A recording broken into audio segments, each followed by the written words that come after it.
If you're the only one that's wanting to talk and be understood and you're pushing that agenda down your partner's throat, that's not communication. That's power and control. That's a process of manipulation, not communication.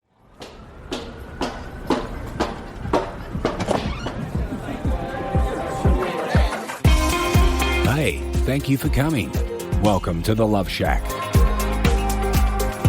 Hey, welcome to the Love Shack. It's a little old place where we get together, explore fresh perspectives, and eavesdrop on juicy conversations to discover the things that really matter while having a little bit of fun along the way. This is episode number 133. And in this episode today, we're going to be talking about the 5 common relationship mistakes that we make as human beings and how to avoid them. This topic affects all of us. Relationship mistakes and messes are inevitable. We all do them. They're going to happen. And how we handle them is going to be directly related to whether our relationships are navigating through it or they're breaking down. And we're not just talking about these mistakes. We're also going to help you see and understand how to avoid them as well. And also, I just want to give you this super tip here. These mistakes will happen whether you love your person or not, or they love you. There's a misnomer there that these things won't happen if you really love me and I really love you, right? Or we're soulmates or we're meant to be. And I just want to alert you that yes, they will, because before we fall in love, we're a human being. And one of the most challenging things we wrestle with inside of ourselves is ourselves. We're going to make mistakes. Mistakes are going to happen. Emotional pain is part of the deal. And that all plays out even though I love you so much, or my partner loves me so much. It doesn't mean that you have a sucky relationship or that you need to break up with each other if they do happen. Mm-hmm. So I was just going to say, so meaning if I switch to another person, I still may have these mistakes happen? You absolutely will have. Oh, darn. I was just getting ready to maybe think we're done now. Just kidding. Yeah. So that's just kind of part of relationships. They're very messy. This misnomer that you're going to find your special someone. And if it's truly meant to be, you're going to not have any problems. The day-to-day life is going to be smooth as glass. Well, I want you to know I love the story, but it's not reality. I was just going to say on our clarity calls, I don't know if I've ever asked someone and I've asked them, how does the story go? A person comes together, you have your special day, and how do they live? Pretty much everyone can answer, and they live how? Happily ever after. Yeah. And the tragedy in all of this, not to get off topic, but then we make up some terrible stories about ourselves and our partners because it's messy. It can be very painful and frustrating and disappointing. And so we're set up with these ideas and beliefs and perspectives that if I find my special someone and they truly love me, then it's supposed to go a certain way. And I just want you to know nothing could be further from the truth. In fact, when you fall in love and we co-create with another human being, that is the moment in time where we have the greatest risk on the table. So the reality is all my fears and insecurities are going to flash. And the more I care and want this to go well, the more they're going to come up and flash. So if anything, it gets more messy after that special day, not less messy after that special day. And look, hey, we love relationships. That's all we talk about as a family and a body of work. And we're not a gloomsday. We love great relationship. And that's not only for the chosen few. It is absolutely available for all of us, I think, as long as we understand what's required. And there are going to be some bumps in the road. That's all good. It's all part of it. Yep, that's part of being a human being. We're messy. We're mess-making machines, as we like to say over here. So let's jump into point number 1. One of the most common mistakes is an inability to emotionally regulate yourself, or do what I call, or we call in our body of work, emotional push-ups. The problem with this is when I can't emotionally regulate, I'm going to sacrifice the emotional safety that's required in order to have a productive conversation. So when the safety gets sacrificed, it's going to lead to the oh so common behaviors of reaction, which is typically rip your face off, attack, or get the heck out of Dodge response, shut down, not talk, get quiet. Both of these responses will sacrifice our ability to experience deep connection and navigate through the inevitable challenges and ups and downs of life. So you must learn how to do an emotional push-up to be a master at relationships. Like this is where it's all got to begin. And we've done an episode or maybe 2 that are coming to mind on just this very thing, emotional safety. It's important that if you want to begin improving your emotional experiences in your relationship, this is the first mistake that we don't realize we need to focus and double down on. So is that like the John Mayer song, just say when I need to be able to say and not worried about getting my head ripped off? No, actually, now you're leading us to step number 2. Oh, okay. Once I can emotionally regulate myself, now I can start focusing on communicating effectively. As the saying goes, it's not so much what you say, but how you say it. And listen, we've all been there. We're desperately attempting to get our partners to hear and understand us. In spite of our best efforts, it turns into a fight. This is because we compete for understanding instead of realizing we can both be understood if someone will simply give first and give fast. What do I mean by that? Somebody has got to be willing to set aside their need to be understood and heard first.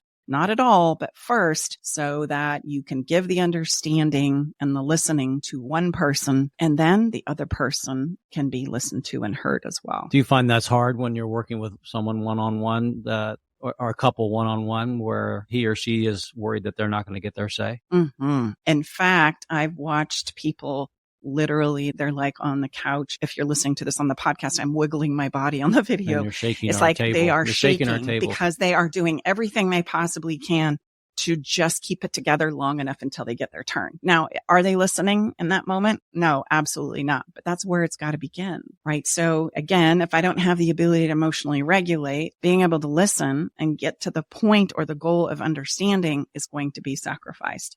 And I've seen this with our clients as well. They sit and they twitch for a minute and then they just can't help themselves. They talk over or they interrupt or they take it off path. They attack. They get defensive. They say things like, that's not how it went down. Oh, now you're lying. No. That's not how it went down.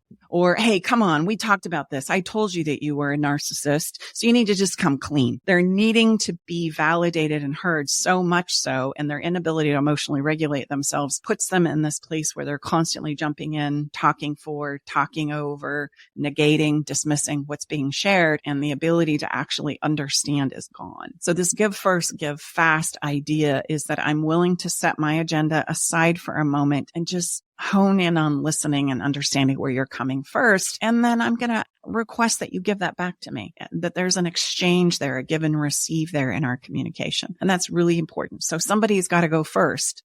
It doesn't mean it's exempt of you being heard and understood. It's just, I'm going to wait my turn. Remember being a kid and not feeling like you're first and you're jumping out of your skin because you want to go first and instead you're in the back of the line. We've got to practice that ability in our communication to say, I relinquish this. You go first. I'll give fast. And then I'm going to anticipate my turn will come as well. I'm going to request that my turn happens So as well. to be fair, so if you give first and give fast, we just want to make sure whoever that's been gifted to then remembers that and then gives that same opportunity back, right? I think that's where it's like when we ask for a break, we don't ever come back to it, right? Give and receive. You got to make sure you make good on that. If you're the only one that's wanting to talk and be understood and you're pushing that agenda down your partner's throat, that's not communication. That's power and control. That's a process of manipulation, not communication. And there's a big distinction there that you need to be mindful of. And if you find yourself being the person that's doing this right now, then okay, we've got to practice emotionally regulating and literally practice the listening. And how do we do that? We've got a whole episode on that as well. But long story short, it's your ability to not let your brain travel and you start canning a response.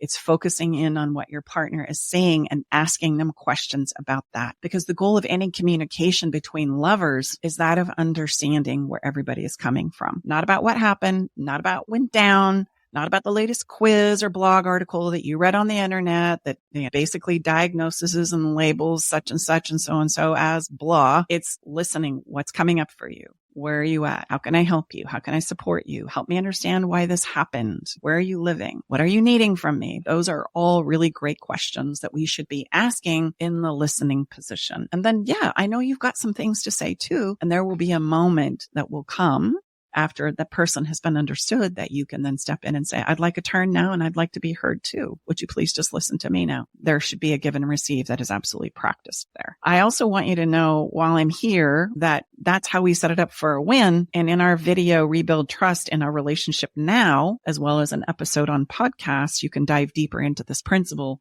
We do a deep dive into this. Again, before we move on to the next point, I just want to point out the goal of effective communication needs to be seeking the understanding when it comes to communication, not a blame, not the need to be right. This is not communication. It's defensiveness. So make it a habit to check in with and understand your partner's thoughts and feelings, and then request that they give you the same gift back so that somebody can begin the practice of give first, give fast. Stay with us. We'll be right back. Navigating the silent, complex moments of separation or your partner's need for space can feel like walking through a maze without a map. If this sounds familiar, know that you are not alone. This journey, filled with uncertainties and introspection, requires a gentle, understanding guide. Hey, I'm Brooke from Love Shack Live. We see you, and more importantly, we get it. That's why we created the Separation Support Bundle. A collection of resources designed to not just guide you through separation, but to offer comfort and clarity during these times. Our separation guide offers insights and support to help make sense of your emotions and the process of separation. And for those moments when words escape you, our guide on 10 texts to send when navigating space provides thoughtful prompts to help communicate with compassion, plus a soothing separation meditation to help ease the overwhelming moments. Because sometimes all we need is a starting point, or a way to start feeling okay again. Remember, you don't have to journey through these complexities of separation alone. Our Separation Support Bundle is here to accompany you, guiding you towards healing, understanding, and most importantly, the renewed sense of self. Visit stacybartley.com/bundle today to access your free separation support bundle. At Love Shack Live, we're all about exploring the real stuff that relationships bring, the good and the challenging. So let's tackle this together, because even in the hardest times, there's hope, growth, and yes, even love to be found.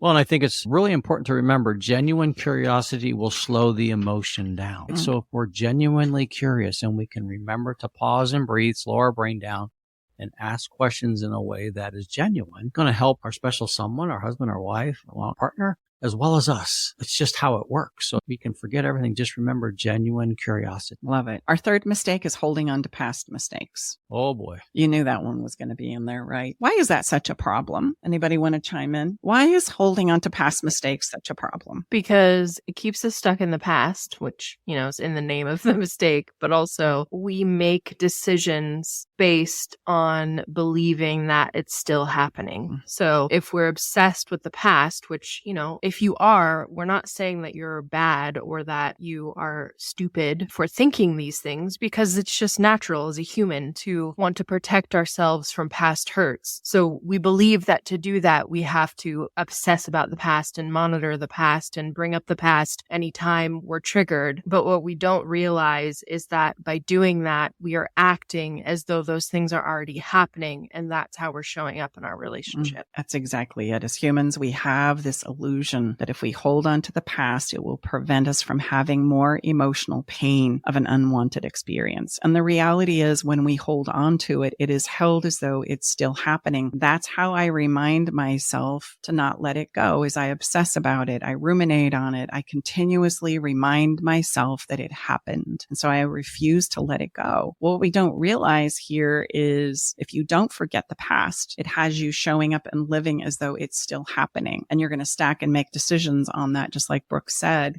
that are going to absolutely undermine your relationship. And if a person might be saying, okay, so what? Isn't that good that I'm acting as if it's still happening? Because then I'm preventing it from happening again. But what exactly do you mean by you're showing up as though it's still happening? Like, how is that changing my behavior in a relationship? Because if I'm emotionally ruminating in this and feeling the pain and hurt of this thing that's happened in our past, right? Whether that's a day ago, 3 weeks ago, or 3 years ago, that emotional experience that I'm having is going to have me making decisions about what I want to say, how I want to communicate, how I want to show up, what I'm willing to do for you or not do, whether we're going to have sex or not, whether I'm going to spend time with you or not. It starts to affect all of these things that we know we need to be doing, but I don't emotionally feel like it because I'm still hurting and reminding myself of this thing from the past. So that's what I mean by you're going to show up congruent to that feeling, which means I'm going to probably push you away. I'm going to ignore you. I'm not going to care what you have to say. And I could even take it a step further and make up a whole narrative in my mind as to why I'm entitled to mistreat you, to talk down to you, to dismiss you, to manipulate you, to not consider you. And this is how, it's kind of like a turning of the tables where somebody makes a mistake. And now the person that was betrayed or let down or disappointed turns into a monster. And now I'm the one that's breaking the relationship down because I'm unwilling to let the past go. And I'm living as though it's still happening, which is going to emotionally exhaust you, as well as allow you to say and do things that do not feel good or congruent around the person that you want to be and the relationship that you want to create. So that's what I mean by you're going to show up as good as you feel. And as you can see, that's not so great. Here's the thing about letting go of the past. I promise you that if there is a problem with something that has not been resolved after we remedy the past experiences and find a better way to go forward, I promise you, if this is still an issue, emotionally or physically, behaviorally, it's going to show up in the relationship again. And my encouragement is we'll address it then and not a second before, because otherwise you're going to miss your moment of rest and repose and the opportunity to rebuild and go in a different direction. That's how we sacrifice the opportunity to move on or move forward, is we're trying to remind ourselves of what happened in the past, thinking in that illusion that it's going to prevent it from happening again. And do you think that if we let that go, do you run into people like, oh gosh, and then that's just being dismissed? Like, I'm going to use the big one, the elephant in the room, the affair, right? That's a big one, right? So if I let that go, then am I saying that was okay? I mean, is that what we hear? And is that what you hear? Yeah, that's exactly what we hear. But think about this the other side. Can you punish them enough and bring it up enough and hash it enough in order to repair your relationship? No, you can't. And so understanding it and deciding how it is that we can prevent this to the very best of our ability from happening again is a worthy conversation to have with new agreements built in so we can begin to rebuild trust. But then I've got to let it go, or otherwise I'm going to do what we just talked about. I'm going to show up and I'm now going to become the person who's not allowing us to move forward because I won't leave it alone. So there's no opportunity for us to create something different because I'm constantly stuck in the past. Now listen, emotions are like that. They're going to be things that are going to fire off our fears and insecurities when it comes to especially affairs or any form of betrayal or distrust. We're going to go, oh my gosh, it's happening again. Oh my gosh, I can see evidence of it. I better investigate. I better sort through their phone. I better reevaluate. Check the car tracker. Check the bank account. So I'm going to be hyper alert and hypersensitive. That's an emotional push up on the person who's needing to let it go. And it's okay to talk about it from a perspective of, I'm really struggling with this. I'm not going to take it out on you. I'm just letting you know where I'm at. And could I ask you for a bit of reassurance here that you love me, that you want this, that we're going in a good direction, that all is well, so that I can let it go. You can get help and support for that from your partner. You just don't get to berate them, blame them, rehash it, push them away, dismiss it, because then you're not going to be able to create what it is you say you ultimately want, which is repairing the relationship. And I think that was a very powerful distinction that you just shared. You're not dismissing it, but you can bring it up in a way that serves the whole. And again, we're not at all suggesting that you have to dismiss any of this, but there's just much more effective ways to sharing when you're struggling. Then you can learn how to leverage off your partner, and he or she can, again, you can already, talking about agreements inside the Better Love Club right now, you can have these agreements and understandings of how you can support each other, especially when you're a hot mess. Absolutely. That's incredibly powerful. We talk about this in the episode 3 Steps to Moving On from Past Mistakes in Our Relationships. I encourage you to check out that episode. But I will say this, if we were to liken physical pain into emotional pain, right? Let's say I'm struggling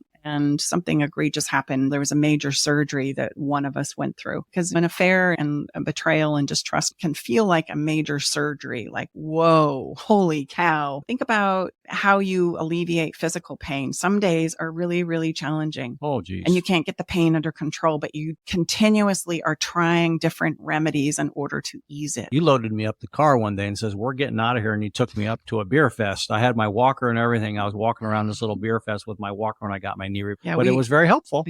It switched things up. Well, in addition to, elevating it and ice and conversations and massage and all the myriad of things that we were collectively leaning in on and saying, what do you need now? How can I help you? Let's try this. Let's try this. Let's try this. You need to handle emotional things like, what do you need? How do we ease this? How can I support you? Oh, here's where I'm really struggling. This is what's hurting. Okay, what do you need? Let's try this. Let's try this. Let's try this. Let's try this. That's usually what I encourage you to that's a great association, shall we say, or a metaphor about how to ease emotional pain. And again, we do a deep dive in that in episode 3 Steps to Moving Past Our Mistakes in Our Relationships. And this is something that all couples are going to have to wrestle with at some point in time for a variety of different reasons. And it's crucial to learn from the past, right? That's the part that we need to get better at so that we know what to do differently in the future. And then we implement that and we remedy that and we go forward. Don't dwell on the past because that's what's going to harm your relationship. We must seek in earnest to accept, give, learn, and then implement what it is you've learned from the past so that we can then move forward together. It can't be I'm moving forward or I need to punish you in order for us to move forward. That's always going to break the relationship down. So moving on, another common mistake is letting conflicts go unresolved. So talking about challenging things, let's be honest, is hard. And the biggest reason that they're hard is because we don't have a lot of really great examples of going through conflict and having it go well. So by nature, because of our families of origin and what we see playing out in the world around us, is we tend to withhold things that we're afraid to talk about. So if I don't have a lot of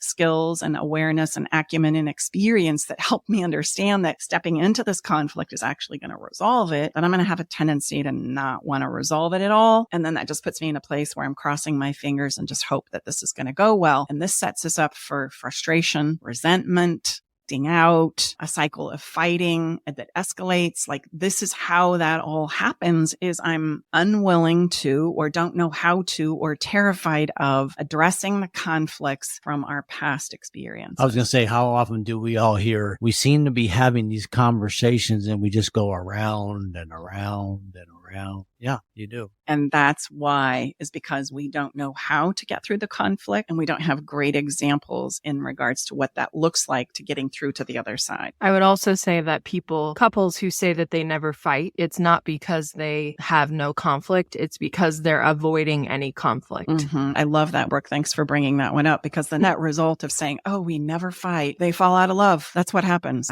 It's over. So your relationship will end. Sure, you don't have anybody pointing at a certain thing that was said or done that was egregious, that was a quasi fight. You avoided all of that magically. But what's also going to happen is there is no emotional connection. There is no concept us in the co-creation of life. That's a major flat line. Major flat line. Because that's what you're going to have to do to avoid conflicts is just not engage, not share how you really feel or what you're thinking or what you're wanting or needing. So we just pretend everything is okay until there's nothing left of our relationship. Yeah. So that one's not going to save you. Brooke, do you remember this one? And when I was you and your brother, life is not without disappointment, right? And nor is it in our special relationship. It's not without disappointment. It's going to happen. Yep. So how do you avoid this? You've got to learn the skills that are necessary to address conflicts when they arise. Things like initiate a do-over immediately. Don't sit on it. You can do this and then discuss it openly and find resolutions together. And yes, it's going to take skill. It's going to take practice. It's going to probably take support, because until we get the support we need, we're going to be terrified of doing it. So what are we going to do? We're not going to do it at all. Once you get to an experience where you've gotten through even just a small conflict to see that you can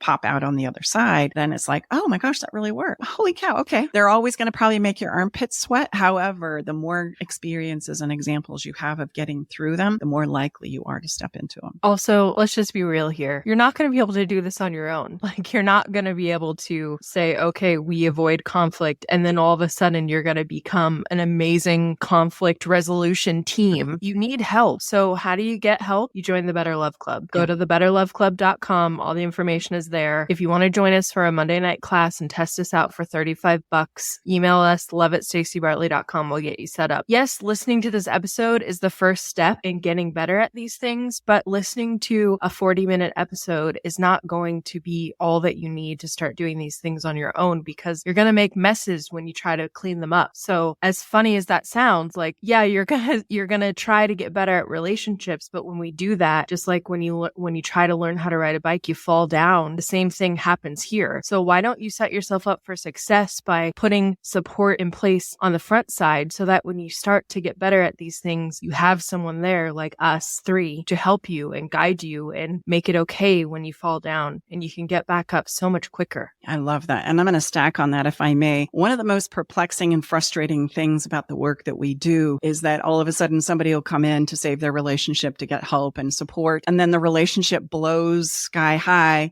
not because they aren't learning and progressing, but because they waited too long. There's just too much depletion of what we call the emotional capacity to pour into saving it, the work of actually rolling up your sleeves and practicing. Everybody's exhausted. So the relationship blows sky high and then everybody goes, okay, we're good. And I go, wait a minute. No, you're going to probably get into a relationship again, right? And don't you want to just understand what happened from the past so that you can get better at it going forward? We just talked about that. Like learn from the past and the mistakes that were made, because that's going to highlight for you what it is we need to understand and improve going forward so that we can get better at this thing called love, not repeat the same old stuff goes on and on again. It's kind of like all of a sudden the emotional pain of it gets alleviated and we go, oh, okay, we're good. Just recognize and realize you're still stuck at your same skill level. And the likelihood, especially if you don't understand where the missteps were and the interplay of what was going on, yes, you're going to fool around and fall in love with somebody else and you're going to find yourself in a very similar situation, right? Different face, different circumstances. The emotion of it all is the same. I would say that what you just described. So yeah. So if I heard you correctly, meaning you come into the Better Love Club as a couple, a husband and wife, or whatever. And then yes, look, sometimes people decide that they're not going to be able to stay together. We're all about it, having it go well. That's a conversation time. But so that happens. And you're saying like, and we have this, don't quit. That's really the best opportunity for you to understand, gosh, I don't want to continue to make those same mistakes going forward. And even when people swear over the phone to me that I'm never going to get back into a relationship, I will say with great love and respect, yes, you will. Yes, you will. And also, no matter how much we love to think all the problems were our partner, okay, I'm breaking up with this person, so everything's going to be fine now. You'll be shocked and saddened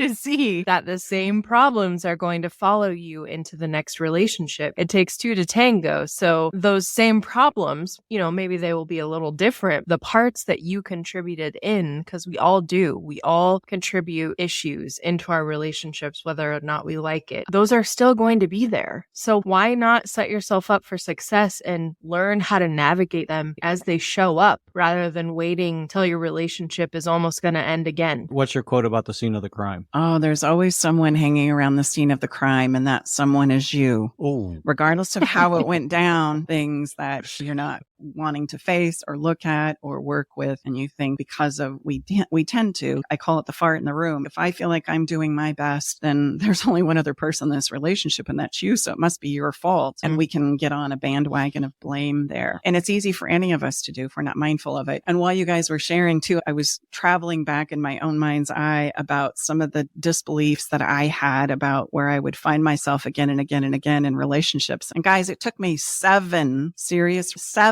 not married people, but 7 relationships or 7 significant emotional rounds to understand that I was very much a participating part of the problem. And thank goodness I kept working with it. Relationships have always been my jam as far back as I can remember because of the death of my dad. I recognize and realize they're exceptionally important. Like they are the most important thing in life. I had the privilege of learning that at a very young age, but even though I had that awareness, then there was still me showing up in them and learning what worked and that didn't work. And I was a huge pleaser. And so I would get into relationships and I had a lot of confidence and ability and strength. I loved a project. And I come to find out that I loved a project because it made me feel better about myself when I was in a tremendous place of self-doubt about wondering if I was good enough and I could do it and trying to clean up past mistakes. I would find myself in relationships where I wanted to be the stronger person that could love the pants off of somebody and I'd make it really good for them. And when we'd get navigating life and I would slowly but surely like flatline and lose my zest for life and felt like I was overwhelmed with the necessary needs of trying to make somebody else happy while my own needs weren't being met. And I didn't feel like I was good enough to get my own needs met. So I wouldn't ask for them. I wouldn't advocate for them. I would just buy into this idea that if I kept pleasing and loving with all of my heart, then finally the tables were going to turn and then I would be loved and I would get my needs met. I mean, obviously you should be able to see, right? And then I'd get angry because I would think I'm giving all of this to you and I'm doing all of this for us and I'm making this work for everyone and I am falling apart. This is not fair. And then I would get exhausted and I would end the relationship and they would be going, why do you want to end this relationship? It's the greatest relationship I've ever been in. And I'm thinking for you. And I kept thinking it was the person without realizing it was the way I was setting it up. It was the place I was living inside of myself. And it was very much coming from, I'm not good enough. So I need to prove my worth. I need to get it right. I need to please. I need to overgive, overextend.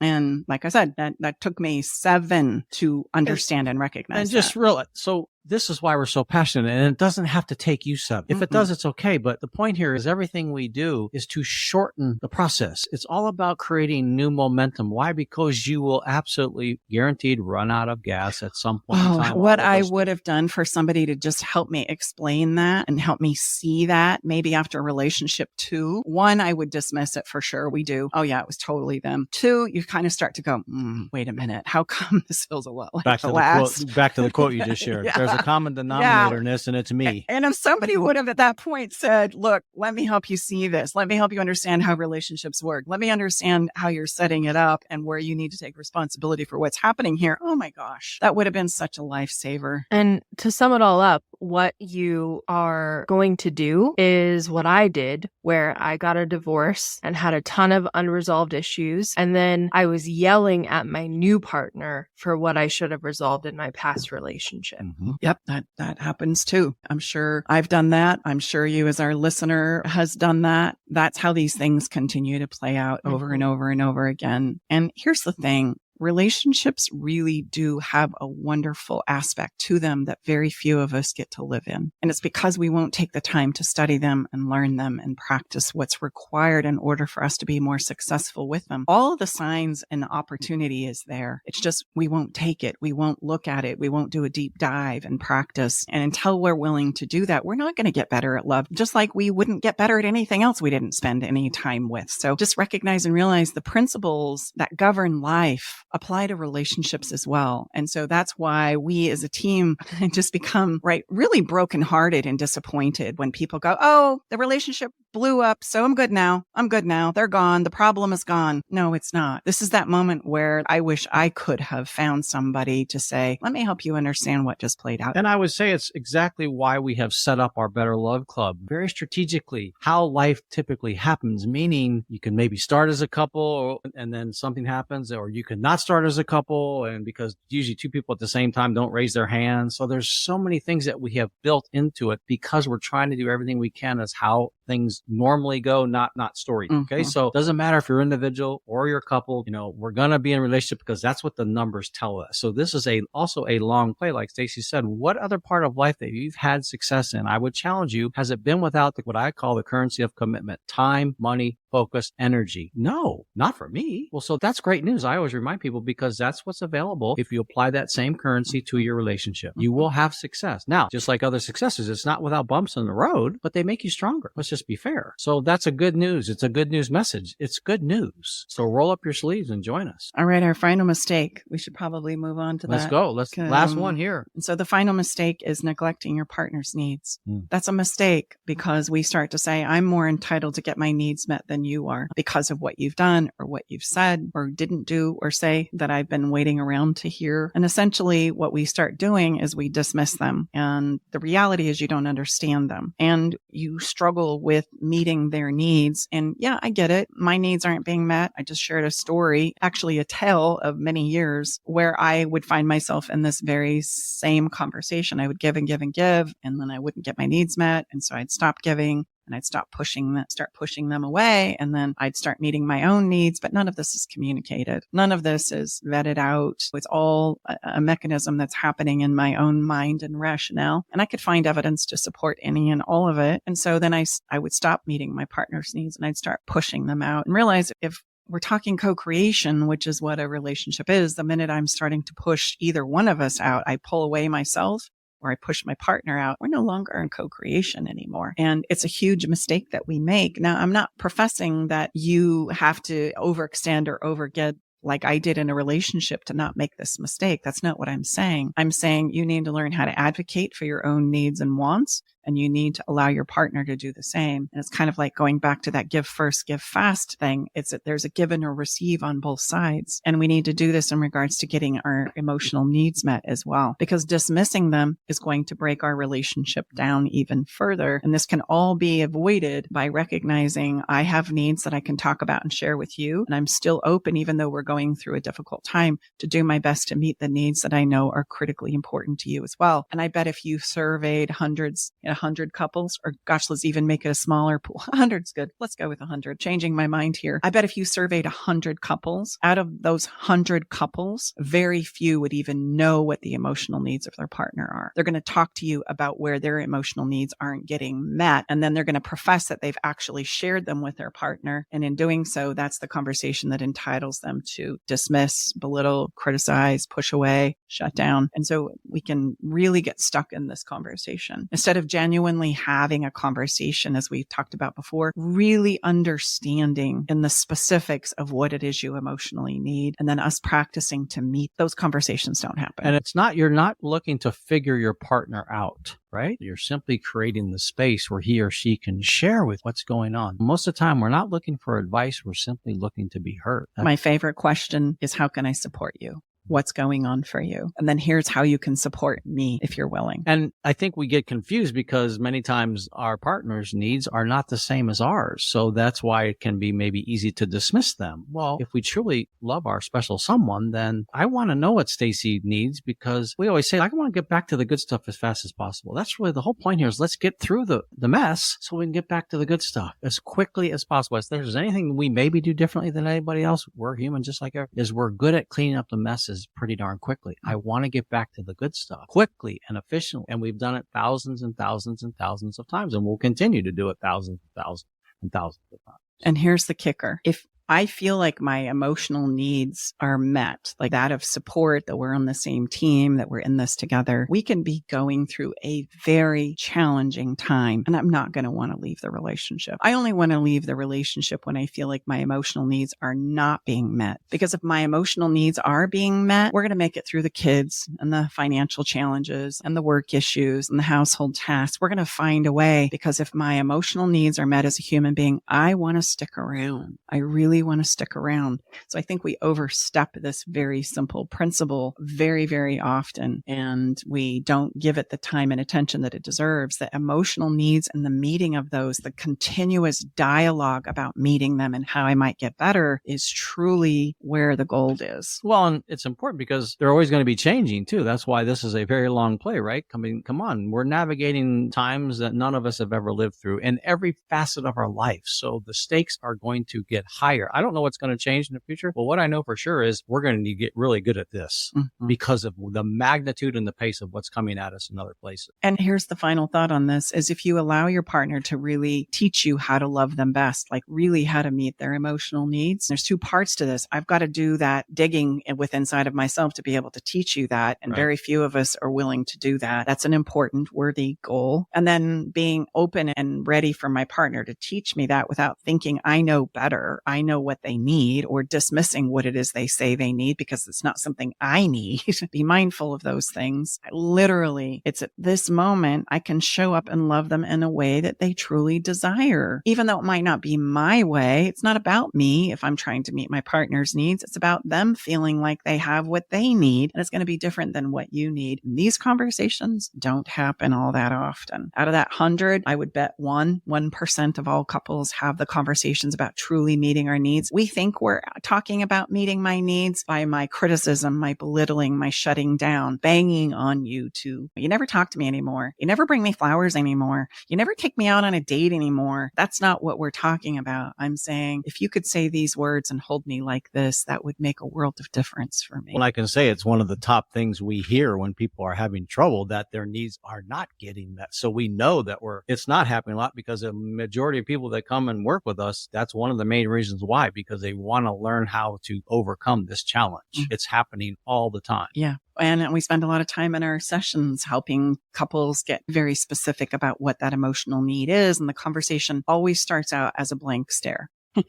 Because we don't think about finding those things out for ourselves. What is it really that you would want to hear or experience physically, mentally, emotionally, that would make all the difference and help you exhale? And then what are the words I need to use to teach my partner about those things? And then we need to literally practice. It's amazing when we do this in session, where we'll start to work with it, and one person in the relationship will express what it is they specifically need. And then the other partner will go to to simply say it back, and they can't. It's like this brain fog that sets in, and all of a sudden they can't remember what to say or what to do. And guys, this is simple things like, I just want you to reassure me that you'll listen to me, or I just want you to bend over and give me a kiss or a hug. And it's like all of a sudden there's this part of our brain that starts to spin out of control, and we have a blackout until we can settle in. Okay. Don't try and dress it up. Just give it back exactly as you heard it. And as simple as that sounds, emotionally, we travel places, right? Because it's just so new and different. So learning how to meet emotional needs is huge. And it's a big mistake that we make because we don't realize how important and valuable it is. And when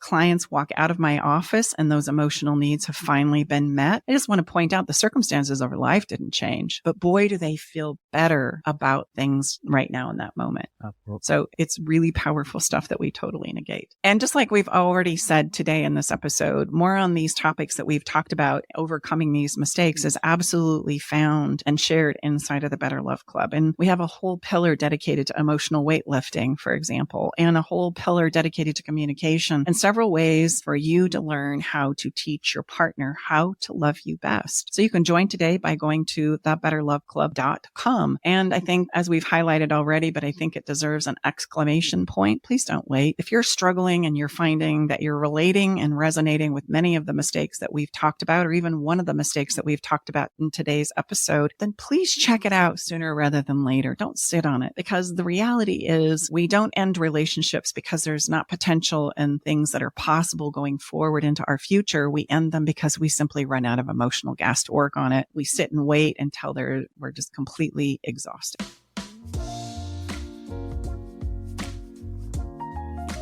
Okay, guys, I think now it's time for a little bit of fun. Follow the fun moment. I'm titling Reassure Me with the Little Things. I thought that would be a natural lead into, because the last thing we just talked about was meeting your partner's needs. We always do follow the fun because we want to remind you always that you can, wherever you're navigating, you can always put that on the shelf, so to speak, and have some fun, because novelty and play, if you listen to us, is very important. And usually the first thing gets thrown right out the window. Yep, it's true. Don't let that happen. So here's the thing. As human beings, we all need reassurance. As mighty and confident and self-assured as we feel like we are, we all have moments as a human being where our armpits get a little sweaty and our knees feel like they're buckling. And words and deeds, when done in a thoughtful manner, validate the fact and remind me that you love me, that I matter, that I count, and that you thought of me today, is a huge demonstration that reminds us, oh my gosh, you thought of me today. I must matter. You really do love me. It is this need for reassurance that often creates upsets when you forget the little things that matter to your partner. This is why they get plugged in, and then they start needing it more because they're looking for some demonstration or some piece of reassurance that they're thought of, that they count, and that they matter to you, and that this relationship that you're in matters to you. So when we ignore something our partners consider important, they absolutely are going to feel ignored and dismissed, and this is going to spike their fears and insecurities. So today, I want to bring your focus and awareness to a little thing, right? A little thing that you can actually think about that would bring your partner some sense of assurance because you thought about them. What are you aware of right now that you could surprise your person with that would assure them that you thought of them and that they matter to you? Is it flowers for no reason? Is it baking their favorite batch of cookies? Is it finally picking up and surprising them with those tickets to that concert that they've been talking about endlessly for weeks? Is it a dinner that's made, the house being cleaned, or the settling of the children so that you whisk them away in a night out or an evening? Maybe that night out is directly to your bedroom or some kind of a private space. Whatever it is that will make them realize that they're thought of and that you love them and that they matter, I promise if you'll do those little things, it will go a long, long way to giving them the reassurance and the validation that they're longing for. And here's the thing I know about being a human being. We all need more moments like that, and we just don't know how to ask for them. So when they just happen because I'm bringing this awareness to you today, take action on this. Don't let it just slip by as yet another great idea that you don't take action on, especially if you're struggling in your relationship, because I promise it will absolutely reassure them that they are thought of and valued. And who doesn't want more of that? Amen. So what are we feeling? So today, yes. I know what we're feeling because I watched this. Dave me happy watch it before we were doing this recording. Tell us who it is. Oh, man. What's the name of the song? Happy People. Mhm. Oh, you please. I respectfully and lovingly request you to watch this because it's really, I wasn't aware of these awesome musicians, and the setting of it is just, it's just very simple. It's on somebody's front yard. That's all I'll tell you. But man, I would like to be walking down our neighborhood and see this happen on somebody's front yard. Yes, the song comes from Teddy Swims and Jack Ross. Title of the song is called Happy People. And the song says, I wish I could be like happy people, but I'm suffering inside and losing my mind. These smiles and happy people remind me of you. Time after time, I've made my mistakes, overcoming bad memories. I just want to be happy. I just want to be like happy people. So it's such a lighthearted, feel-good song. These musicians are incredible. And I think it's just a perfect song to help us feel what it is we're imparting today for you. So go check it out. You can do that by going to our website or checking us out on Spotify. We have a Love Shack playlist on Spotify that you can search up. Love Shack Live playlist. So that's it, guys. 5 common relationship mistakes and how to avoid them. Remember, no relationship is perfect. We all make mistakes, that's for sure. But with these tips, you can navigate your relationship journey more smoothly. And if you found this video and this podcast episode helpful, don't forget to like, share, and subscribe for more insightful relationship advice just like this. So until next time, keep loving and learning. We do that right here inside the Love Shack. Bye-bye for now. All right, it's time to leave the Love Shack. But before we part ways, we want you to know our door is always open and we'll leave the porch light on, ready to welcome you back whenever you need a dose of relationship wisdom. For more resources and tools, visit us at loveshacklive.com to dive deeper into the topics we've explored and find additional support for your relationship journey. Stay connected by subscribing to our podcast. Thank you for being part of our Love Shack Live community.